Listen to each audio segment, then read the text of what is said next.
What happens when one peak turns into 7,000 miles?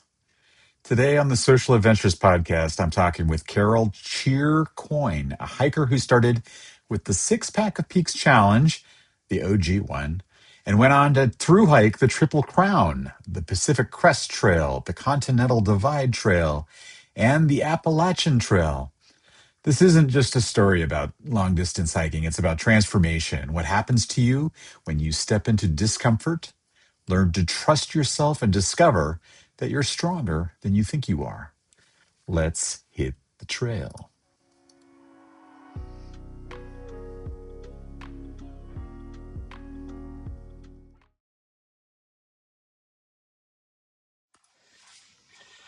All right. Welcome to the Social Adventures podcast and our Trail to Transformation series, where we explore how the outdoors changes us and challenges us, and sometimes really completely changes the directions that our life takes. And today I'm chatting with somebody that many hikers know and love, Carol Coyne. Now, Cheer started out right here where so many of our community members started out, with the Six Pack of Peaks Challenge. And since then, she's gone on to do something that very few people, a very small percentage of hikers or people, in the world have ever done, thru-hiking the Triple Crown. She's also the founder of a website called Thruer, a community for thru-hikers and people who are aspire to be thru-hikers or support thru-hikers or, just love the thru-hiking concept. So they can support each other, before, during, and long after they've come off the trail. So, Cheer, I'd like to welcome you to the show. Tell me a little. Jeff. It's so good to be here. Yeah. Well, I think we have to start out, Cheer, with how you got your trail name, Cheer. Let's maybe, how did that come about? Yeah. So my first long distance hike was the Pacific Crest Trail. And so I didn't get my trail name until a little bit later on, because I was kind of hiking solo somewhat. So after Wrightwood, I was hiking up Mount Baden-Powell, which now is part of the Six Pack of Peaks Challenge, if I'm not mistaken. When I did the Six Pack of Peaks Challenge, it wasn't part, it was just the original six. But anyway, so I was hiking up that mountain, Mount Baden-Powell, and it was completely snow covered in April. And hiking along, hiking up, and whoever cut the trail on that mountain in the snow just went straight up the mountain. So it was a slog to get up there, hours and hours. And some of the hikers were just kind of in low spirits. It kind of sucked. It was kind of like type 2 fun. So I started cheering people on up the trail, up the snow, to kind of lighten the mood a bit. Like, what did you say? What did that look like? Just kind of like clapping my hands, like, you got this, we got this, we're going to make it up this thing. Just kind of generic being cheerful. Being cheerful. Yeah. So 2 women I was hiking with, who I actually stayed in Wrightwood with at a Trail Angels house, they were with me at the time, and they said, "Hey, you don't have a trail name yet. Why not Cheer?" And I was like, that sounds kind of like me. It's a character trait. And that's, a lot of people get character or their trail names based on their character traits or some crazy thing that happened. So I thought about it. And at the top of the mountain, there was a register up there. I signed my name Cheer. And so that's where I took my trail name. And I think it's about right. That's awesome. That's awesome. All right, let's step back. Let's rewind a little bit before thru hikes and all that. What do you remember about your first, when you got into hiking and you mentioned the original, the OG Six Pack of Peaks. What do you remember about getting into hiking? Yeah, I didn't really get into hiking. I mean, I've always loved the outdoors, and I always loved our family camping trips, which we didn't do a lot of because my father doesn't necessarily like camping, but my mom does. So we dabbled in it, but those were always my favorite vacations. So I've always been into the outdoors, but I didn't really get into hiking, like day hiking, more than a couple hours really, until I was in college. And my mom gave me this newspaper article that told me I could hike up Saddleback Mountain or Santiago Peak, which I grew up looking at that mountain. Yeah. So you've been up there, I'm assuming. Oh yeah, I used to do that when I was in high school. We would do that the New Year's Day. It was like a New Year's Day tradition.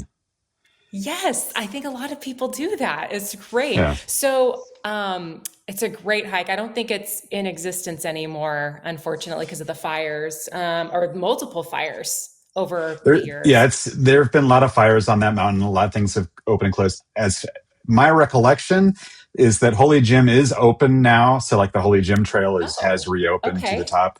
It's not all as beautiful as it was, but it is there. So yeah, and it Yeah, comes and that's where goes. it comes and That's where it goes. Yeah, began. Yeah. that's where it began. So I'd love to get back there again. But I've hiked up that mountain maybe 11 times. So I started in college because, this article, I was like, wait, you can climb this mountain in one day? Granted, it was like a 16-mile trek, but Yeah. I was up for it, and I was just hooked from then on out. So that was, years ago. And then in 27, I think it was 2017, I signed up for the Six Pack of Peaks Challenge, and that was the original six. Hmm. So from there, I backpacked Bernardino and Gorgonio. So I got into backpacking during the Six Pack of Peak Challenge, and I did it with my cousin. So we both did it together, but we had no clue what we were doing. So you did that. It's like back to back in like one trip. So you did San Bernardino and then continued backpacking on and did San Gorgonio, or did you do them as No, separate trips? actually, we just did so Bernardino. We just did an overnight. So we did, halfway, and then we peaked, went back, stayed again, and then left. So they were super like mileage wise short trips, but we wanted to get into backpacking, and we thought this would be a good way to do it. And so Bernardino had some great spots. I've been back there since. Um, and Gorgonio had some great spots too. So, Hmm. yeah, Yeah, awesome. there's a whole story with that too. I just finished the challenge this year, so that's a whole nother story. I don't know if you want to go into it, but I didn't finish. Like, I didn't complete the challenge. Gorgonio was the lone one I needed to finish. So that's a whole story in itself. I don't know if we want to go into it, but I finally finished it this year. Well, yeah, just so the listeners have a little background, most of them will probably be familiar with the Six Pack of Peaks Challenge, but the the the idea behind it is that you finish the six peaks in the challenge within a calendar year.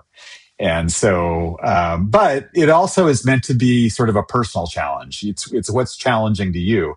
And honestly, sometimes there's been years when, I didn't finish the challenge myself because, life gets in the way and there's other things going on. So, um, that's part of the challenge. And so the fact that you went back and you did that, maybe a little while later, is awesome. Yeah, that's a good point. I guess I didn't actually complete the challenge because it wasn't in a calendar year, but like But you did, yeah. it became the personal challenge of like, Exactly. this is still like lingering over my head. I need to do Yeah. this. Yeah, for sure. Sure. And that's the idea is it should be a really a personal challenge. So did the challenge do anything to spark something for, like bigger adventures?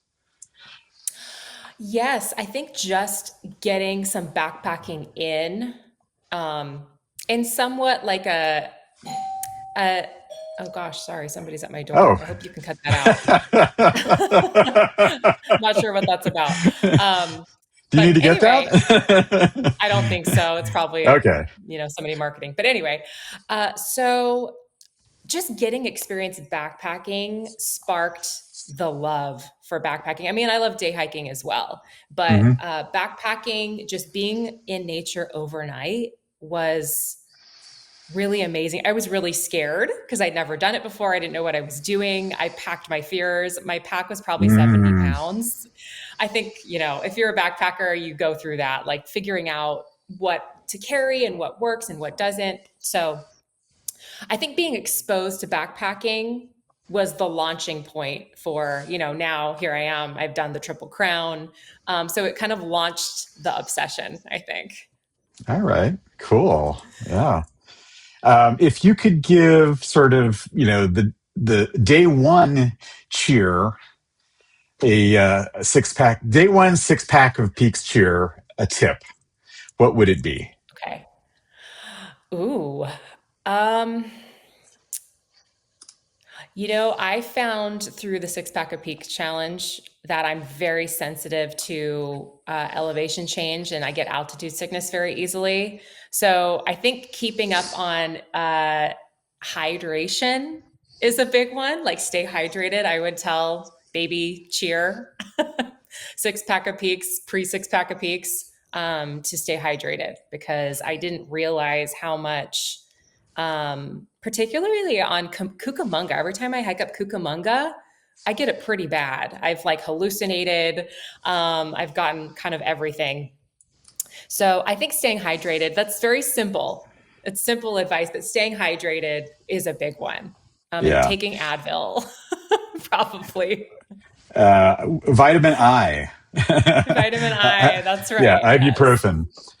Yes. There's a lot of tips like that are, they seem really common sense and simple to us now looking back. But I always see people on the trail that you kind of make a judgment. You kind of see by, oh, they're wearing, their Chuck's All-Star, shoes, and they've got a 1 16-ounce bottle of Arrowhead water with them. And they're like, oh, my judgment is, for better or worse, they're probably just not that serious. They don't hike a lot. They like the outdoors. That's awesome. But, we've all been there. We've all been at that point. And so it's nice to have people to help us along the journey. Yes. So going from a day hike or doing something like the Six Pack of Peaks Challenge is one thing. How do you turn that into doing something like the Pacific Crest Trail? Yeah. So I guess I had kind of an intense progression from starting to backpack during the Six Pack of Peaks in 2017. And then I ended up doing the Pacific Crest Trail in 2019. So in the year between, I upped my backpacking activity. So I did more multi-day trips in the Sierra, Sespe Mm. Wilderness. So I increased my mileage over 2018 and kind of the adventure length as well. So when I was in the Sierra, I actually decided to hike the PCT like right then and there.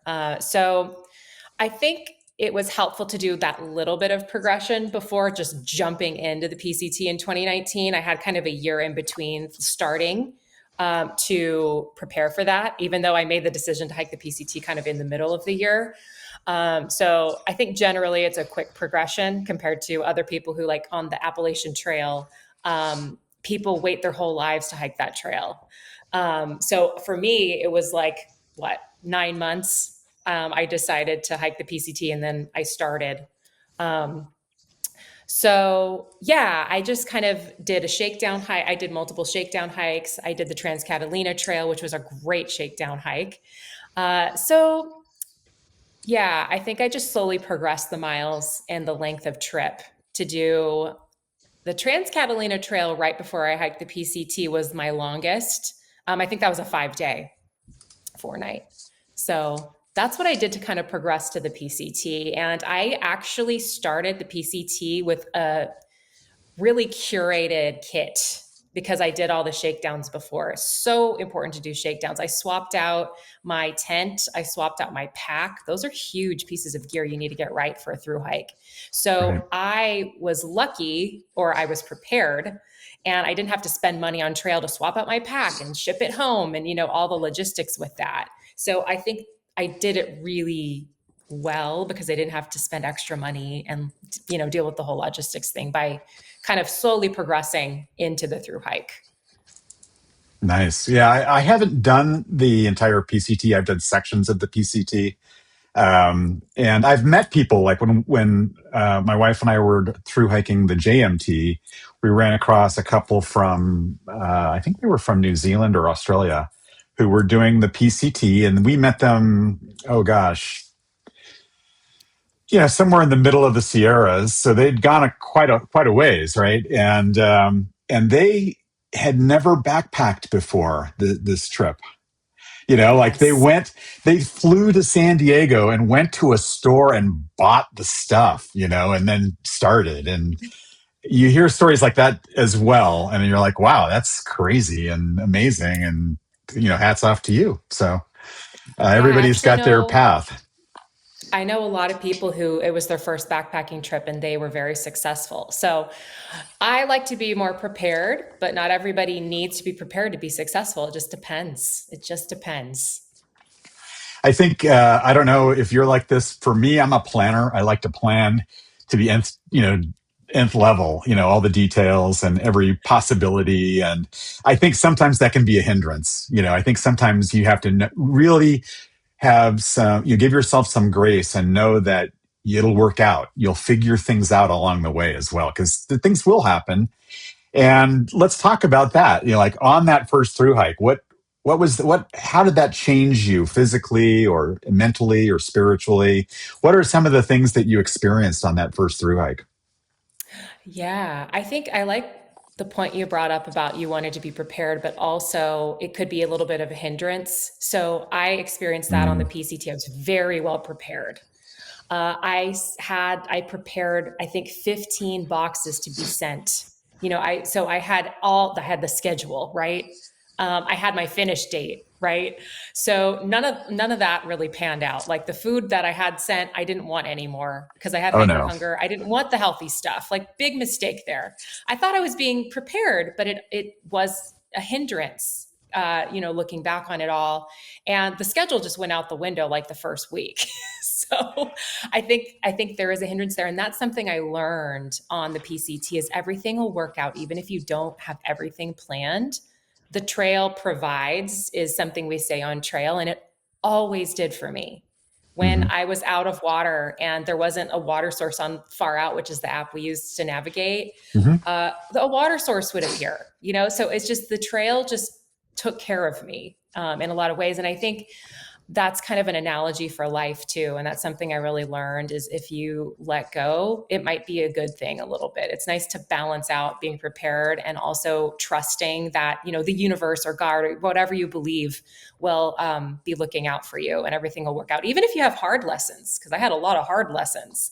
Type 2 fun, going inward and hiking solo, that was on a separate trail. But, there are hardships that come and the trail is also providing that for you, Hmm. even though it's not easy or comfortable.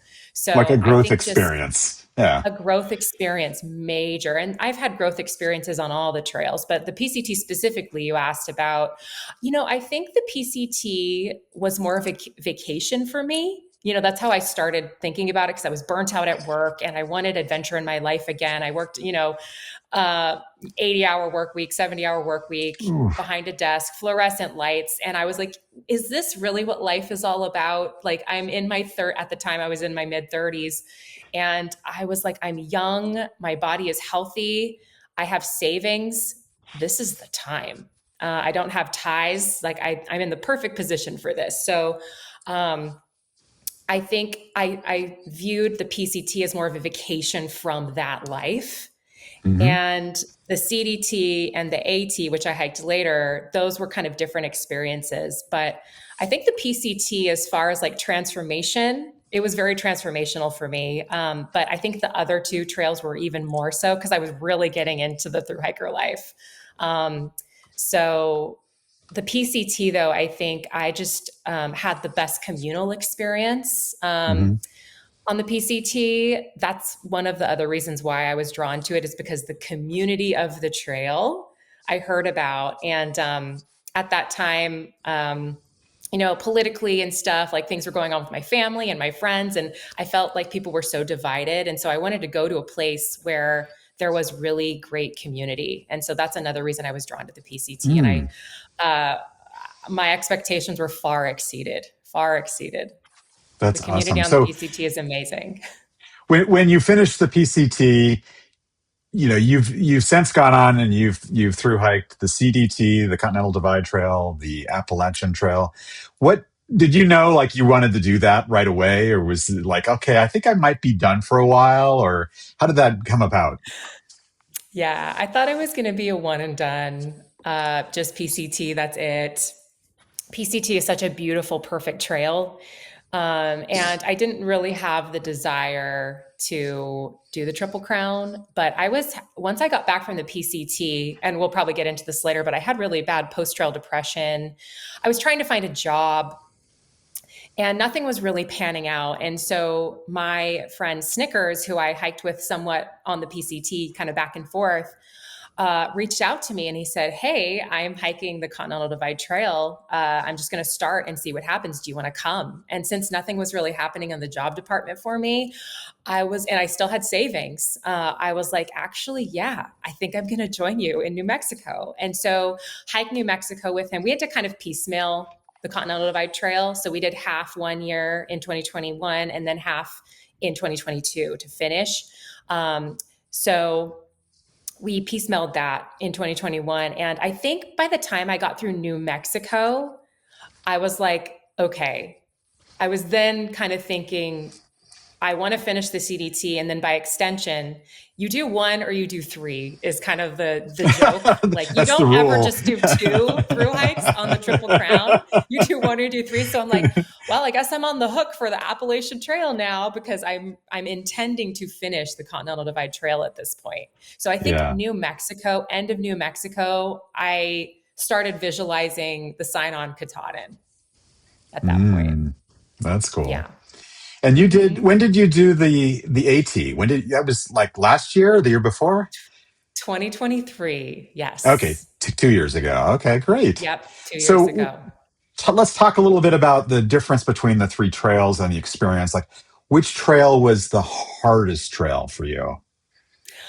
I did a lot of thinking about this because I think you have to define what hard is. Yeah, sure. For me, I have all of these defining factors of what hard is. I think if you want to talk about physically hard, the Appalachian Trail, without a doubt, is the hardest. Trail conditions, I mean, as far as being steep, up and down, even though you don't get very high in elevation compared to the other two trails, it's brutal. So physically, the Appalachian Trail, I'd say, is the hardest. But I think overall, if we want to take into account brutality, if we want to take into account weather patterns, being totally alone in nature and being very far away from any town, wildlife encounters, absolutely the Continental Divide Trail. So I'd say the Continental Divide Trail is the hardest with those parameters. But if we're just talking physical toughness, the Appalachian Trail. Yeah, I actually posed this question. This is way back in the day before the six pack of peaks and everything. They used to have the ADZ PCTKO down at Lake Morena, the annual Day Zero PCT kickoff event. And I went down there one year and, just to kind of, learn and soak it up because I was kind of maybe aspiring to do something like the PCT. And, anyhow, I talked to some of the people who had done the Triple Crown.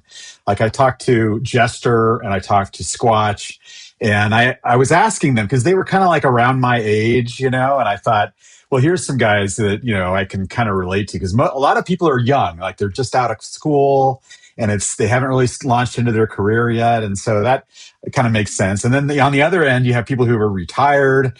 And so they have all the time in the world. And, if their bodies are strong and healthy, why not, but these guys were kind of more like in the middle. And I thought, oh, I'll check with them. And I asked, their experience and what was the hardest trail. And going in, this not really knowing, I thought, well, the PCT is longer. That's got to be, that's harder because it's longer. And it's like, not really at all. They both, without hesitation, said the AT is the most physically difficult trail just because of, no switchbacks and scrambly stuff and all kinds of things. And I got a chance to experience that a couple of years ago when we went out there. We were hiking on some of the six pack of peaks in New England, actually, or on the AT. So, and I'm climbing up these things using my hands and, leveraging myself up this thing. And I'm like, wow, I can't even imagine carrying a full pack and doing this. It's just crazy. So. Oh yeah. Full pack and then downpour the whole time. Excuse me. Oh. Yeah. It's tough. What was okay, let's flip it around. What was the most joyful trail of the three? Well, the PCT, I think it was the most joyful for me. It's just, I think, like I said before, it's just a beautiful, nicely curated, wonderful trail with beautiful views and pretty good weather, all things considered. All things Hmm. considered. So I think my most joyful was the PCT. Yeah. Okay.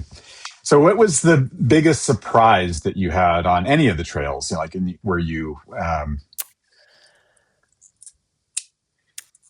I think the biggest surprise was, so I mentioned I started the PCT as a vacation, and I kind of Mhm. intended all three of them at a certain point to just be like a vacation from, my working life and all of that. But the transformation that happened was enormous for me. And when I say transformation, I mean like my outlook on life, a lot of internal transformation with past trauma.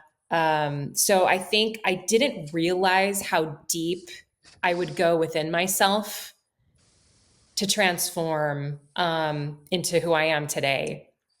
It really changed my whole life. I mean, we'll talk later about Thruer, and then just getting through some things that I didn't even know I needed to face within myself What was helped lead to very that? surprising. Yeah, what led to What that? helped? Why? Yeah, what helped bring about that? Is it just like the digital detox of being sort of away from screens and out by yourself a lot of the time, or?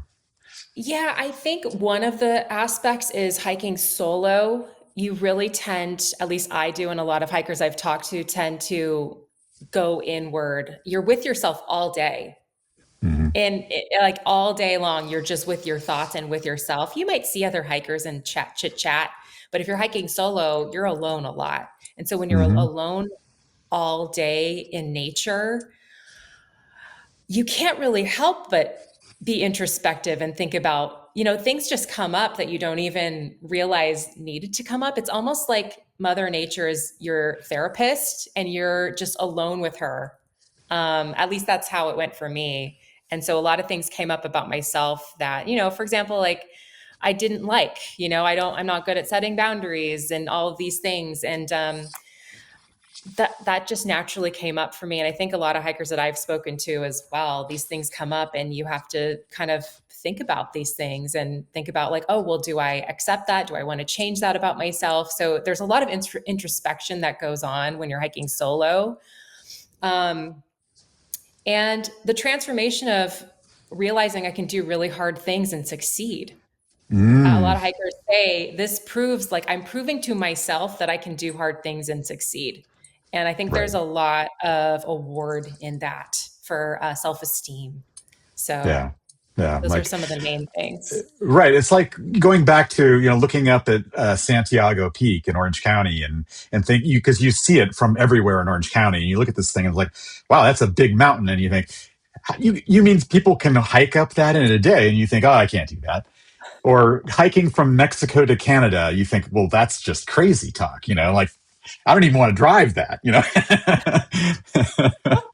So, what now that you've completed the Triple Crown, what does that mean to you today? I mean, obviously, it's had a huge impact on your identity. Is that a chapter that's finished, or is it a foundation for sort of what's to come? I don't know if I know yet. I think I'm still processing it. And I don't know if this is part of post-trail depression or something else, but it doesn't really seem real to me anymore that I did it. I know that sounds really odd, but I'm not really sure. I think it's definitely a foundation for Thruer, um, because I think part of the reason why I chose to hike the Triple Crown was I wanted to become the leader I would want to follow at Thruer. And so the leader I would want to follow at a hiking organization that focuses on long distance hiking is a Triple Crowner.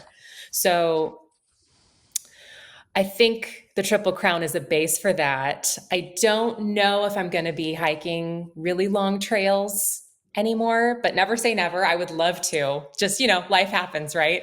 Mortgages have to be paid. So It's a base, I think, for Thruer. It might be a launching point for some other adventure. I'm just not sure of what that is yet. So I think I'm still kind of processing that 2 years later. Yeah. Yeah. Well, we've talked a little bit about Thruer. That's a hub that you created. Talk a little bit about what Thruer is and, why you created it and what that's meant to you. Yeah. So Thruer is a long distance hiking community. We support hikers before, during, and after trail.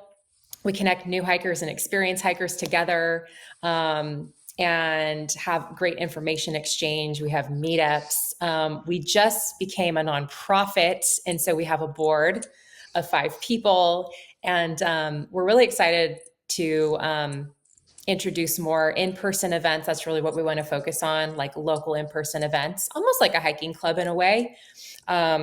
So yeah, what started that was after the PCT I mentioned, I got some pretty bad post-trail depression.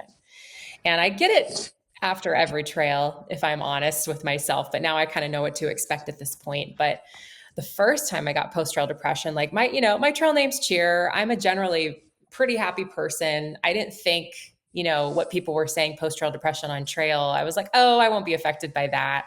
And it hit me really hard. So after I got off trail, I was really missing my hiker friends, and I was going through the depression, and I couldn't really talk to anybody besides, text my trail family. But I wanted a larger net, because when you're on a long distance trail, it's this whole community, this like moving, breathing community where you can talk to trail angels and go deep with them, and you can hike with people for a while. You have a trail family maybe. So there's this really rich community on long distance hikes. But then once you get off trail as a hiker and go back to, we call it the default world, where you might go back to work or whatever, you're around people who don't really understand the thru hiking thing. It's pretty isolating. So I felt very isolated, and I told myself, like, I just can't let this life go. But how do I create that life in my normal default world? And so I came up with Thruer. And we started with Zoom meetups. So we had Zoom meetups. The first one actually was a COVID support group, because a lot of PCT hikers who were starting in 2020, which is the year after I hiked, canceled their trips. So our very first meetup was a COVID support, group for the people who had to cancel their trips. And I just set it up. I threw it up on Instagram. And I was like, I was scared. I didn't know if anybody was going to show up, but I think like 15 people showed up to that first meeting. So as I had more meetings for new hikers, and then also I introduced experienced hiker meetups, which are the strongest. That's the strongest group we have now, are experienced hikers coming back for more, like me. Nice. I knew I was onto something there. So how, you kind of did this for your own needs in part, like Yes. I need this community. I need this community. And you realize Yes. that other people, other thru hikers could use that community as well. So what are some of the ways that it's extended your own transformation, having that community at Thruer? Yeah, I think as a leader, I've really grown. I'm pretty introverted, actually. And so I don't really step up if a leader is not needed. But when there is a leader that's needed, like for this, because nothing like this exists for long distance hikers. There's hiking groups and all of that for day hiking and weekend backpacking, but there was really nothing for thru hikers. I had to step up, because who else is going to do it? So I stepped up with the support of the community. And so I always have a back and forth with the community. And now we're a fully community, or a full community organization, because now we're a nonprofit. Mm-hmm. So we have a board, and then we have ambassadors. We have a trail team. So it truly is a community effort. I just had to kind of kickstart it. So I think the transformation for me in that whole story is just becoming a leader. I've learned a lot, and there's still a lot I need to learn, but I think I've really improved, like my speaking skills, for example. I've really improved that. I used to be so scared at public speaking. So I think just kind of the leadership skills have been honed because of Thruer for me. Yeah, sure, sure. So do you have any like favorite community moments within the Thruer community that you can share? Yeah, I think myself and I feel like the people who went on these trips would agree. Our group trips for experienced hikers, it's almost like a reunion. Hmm. I think our group trips are really, really special, and that's why we've done beta testing for that in the past. And so all of the hikers who went on those trips, I think it was very special for all of them. So we've done like the Trans-Catalina Trail multiple times. We've done, trips in the Sierra. So I think there's a specific moment that was really beautiful. So we went on a trip in the Sierra. It was a group, I think, of 7. And we did the Benson Lake Loop, which is beautiful. Part of it's on the PCT. And one of the Hmm. spots I really wanted to go back to when I was hiking the PCT. I was like, oh, I can't stop here because the mileage doesn't work. But there was a sand beach on Benson Lake. And I was like, I want to come back to this place, like with a group. When I was hiking the PCT, just randomly, I thought of that. Thruer wasn't even a thing at that point. Hmm. And so we returned to Benson Lake I returned with the Thruer group, and we ended up packing in stuff to make tacos. So we had like a Nice. taco dinner on Benson Lake. So that was really special for Yeah, me. love Yeah, it that. was epic. So talk a little bit about like what's next for Thruer. You've become you have nonprofit status now. What are you going to do more? You've talked about doing more in person kind of things. What are you excited about in the future? Yeah, I think just that the in person, as our world is getting more online, I think it's really important to still meet people in person if we can within our local communities. So I'm really looking forward to doing our in-person backpacking trips, even day hikes, just getting together with other long distance hikers, whether they're new and aspiring to like hike the PCT or experience. We want to bring all of those people together because it's a special group. It's very niche. Not everybody wants to hike from Hmm. Mexico to Canada. And we have our own little language. We talk about gear for hours. We talk about blisters and how to avoid them for hours. So not everybody could get down with that. So I Yeah, think yeah. in-person meetups, I'm really excited about. We have a scholarship program that we launched last year. We're doing it again this year to support hikers that way. With some cash because through hiking is not cheap these days. So we're doing our scholarships again, continuing the trail teams. There are trail correspondent teams, growing our ambassador team who are going to become leaders in the community. So I think just growing the community is what I'm really excited about this Hmm. year, Yeah, becoming nonprofit. that sounds awesome. So, Yeah. if Thruer had a mascot, what would it be? Oh, Or maybe you oh have a mascot. I gosh. just don't know. But Well, our logo is the fist bump. yeah, When hikers greet each other, just so we yeah. don't, sometimes things are dirty on trail. We're not going to do Oh the full yeah, on yeah. handshake. We'll do the All fist right. bump. So I think the fist bump, not that it's like I don't know, it's not an animal or anything like that, but I think the fist bump is kind of the icon of Okay. Thruer. Okay. Yeah. That's The fair. greeting, the Cool. greeting of thru hikers. So let's shift gears a little bit. This series that we're talking about, Trail to Transformation, is all about transformation and how adventure can change the way we see ourselves and the world around us. When you look back at your journey from your first peak to the Triple Crown, what's the transformation that stands out the most to you? For myself, For yourself, yeah. I think just the term, contrasting the beginning and the end, I'm stronger than I think I am. I think, Mm, because at the beginning, of the Pacific Crest Trail, that's the first long distance hike I started. It's so daunting to think about hiking from Mexico to Canada on one yeah. trail, let alone 3. Not that the AT is Mexico to Canada, but, from Yeah. south to Long, long, north, long trail. northbound, Yeah. long trail, over 2,000 miles for each one.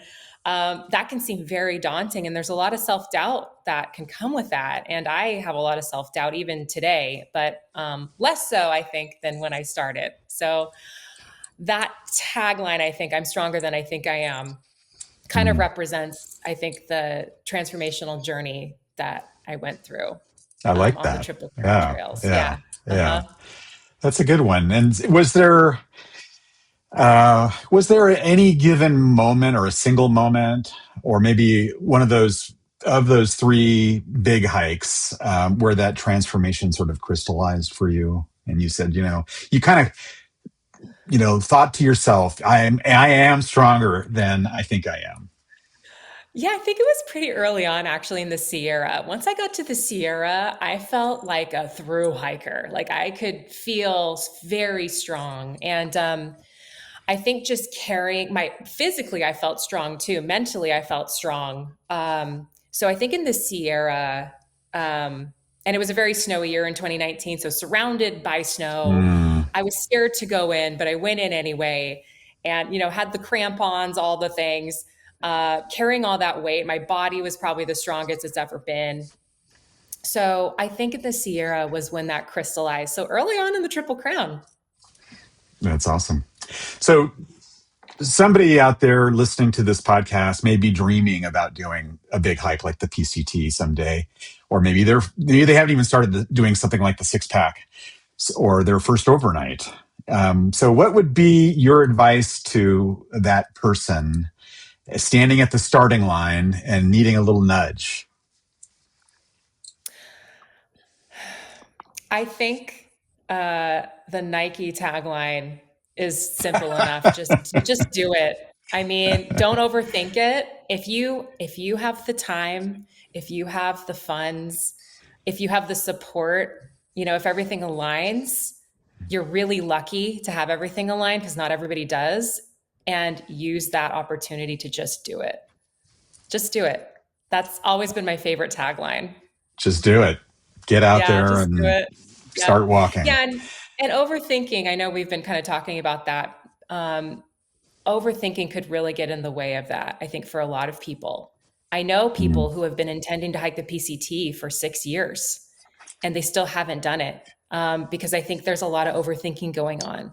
So if you're prepared enough to go, even if you're uncomfortable, like I cried on the way to the terminus for the Pacific Crest Trail. I didn't feel ready.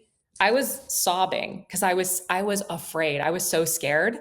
But the first step I took, all of that anxiety went away. And then it was just the crunch of the feet like a metronome. And I still crave that to this day. So I think just do it is a good tagline for this. I like it.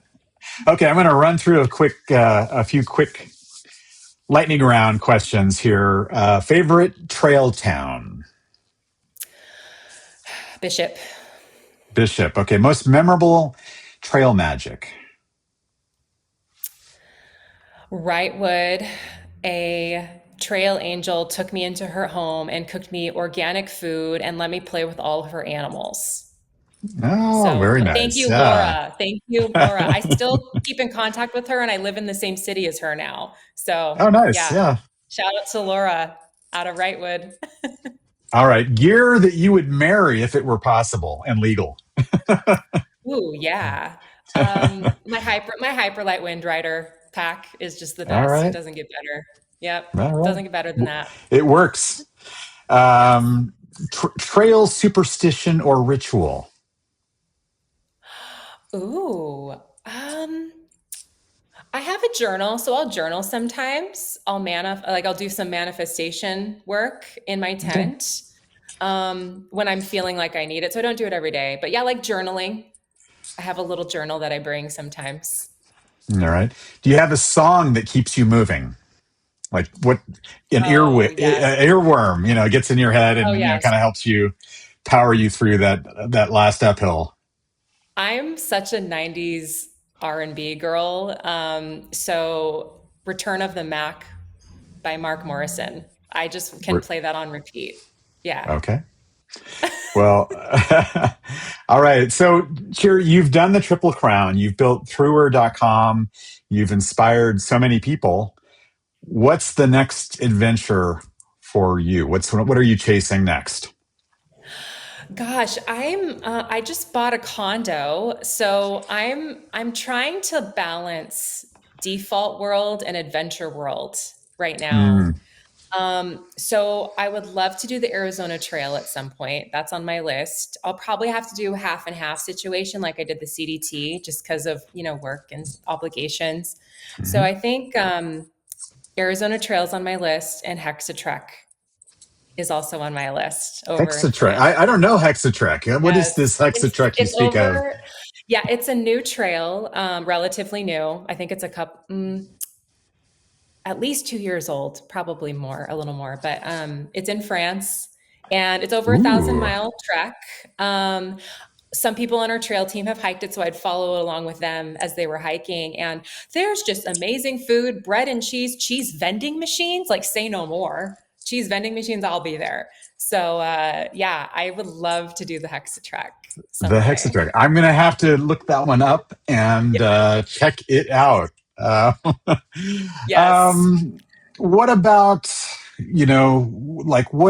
what are you, any like hopes or dreams for what Thruer becomes and giving back to the trail community? Yeah, I hope. Um, I mean, the tagline in my mind is the world of through hiking for Thruer. So I Yeah. hope it becomes an international hub. We have international members. It's just getting the word out and growing it because when I was running it, passion project, I was working full time or hiking the Triple Crown. So, don't have a marketing department or anything like that. So I'm hoping like word of mouth through hikers will really help get the word out because it's a really beautiful community and it's so supportive. So yeah, I hope we become like the world of through hiking at I love Thruer. it. I love it. The world Yeah. of thru hiking. That's really Yes. cool. All right. So this has been amazing. I really appreciate you coming on and sharing your stories and your energy, it's your cheer and your wisdom with us. For the people who are listening who want to follow your journey or plug into, maybe they want to join Thruer if they haven't already, where should they go? Tell us where we Yeah, can connect. a great place to start is thruer.com. That's THRU-R, short for through hiker. That's why it's called Thruer. So you can check us out there. You can follow us on socials. And I'm on YouTube, Cheer on the Trail. So you can follow me there. And my Instagram is just my name, Carol L. Coyne. So yeah, you can follow me. You can get involved with Thruer, but those are the best places to start. Oh, awesome. So I'm going to put all the links to that in the show notes so people can make it easy for folks. But I really appreciate you coming on. I really appreciate your story and your energy and for being an inspiration to so many people. So thanks a lot for being a part of this, Carol. Oh, Cheer. thanks, Jeff. Thank you so much. It was a pleasure. All right. Well, a huge thanks to Carol Coyne for sharing her story and her energy and all the work that she's doing through Thruer to support the through hiking community before, during, and after the trail. If this episode resonated with you, or if you're standing at your own starting line or dreaming about what's next, take a moment and sit with that. Just sometimes the biggest transformations begin with a single step. Until then, get outside, take the long way when you can, and keep chasing the adventures that change you. See you on the trail.